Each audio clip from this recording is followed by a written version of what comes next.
لاہور کی special court central نے money laundering مقدمے میں پرویز الہی کو پیش نہ کرنے پر آئی جی پنجاب، آئی جی جیل خانہ جات اور ہوم سیکرٹری پنجاب کی تنخواہ بند کرنے کا حکم دے دیا ہے۔ عدالت نے تینوں افسران کو 50,000 روپے جرمانہ اور شو کاز نوٹس بھی جاری کر دیا۔ لاہور کی اسپیشل کورٹ سینٹرل نے منی لانڈرنگ مقدمے میں پرویز الہی کو پیش نہ کرنے پر آئی جی پنجاب، آئی جی جیل خانہ جات اور ہوم سیکرٹری پنجاب کی تنخواہ بند کرنے کا حکم دے دیا ہے۔ اس پر مزید تفصیلات جانتے ہیں رانا بلال سے۔ رانا بلال، کیا پیش رفت سامنے آئی ہے، اپڈیٹ کیجیے گا۔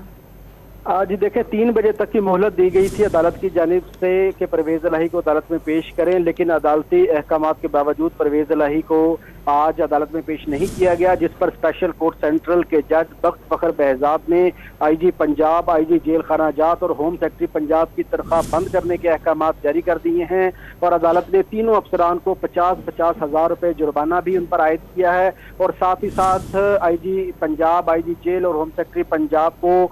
شو کاز نوٹس بھی جاری کر دیا ہے کہ کیوں نہ آپ کے خلاف توہین عدالت کی کارروائی کی جائے۔ عدالت نے پرویز الہی کے خلاف منی لانڈرنگ جو مقدمہ ہے اس پر کارروائی 5 اگست تک ملتوی کی ہے، اور آئندہ سماعت پر پرویز الہی کو ہر صورت عدالت میں پیش کرنے کے احکامات جاری کیے گئے ہیں۔ بہت شکریہ آپ کا رانا بلال۔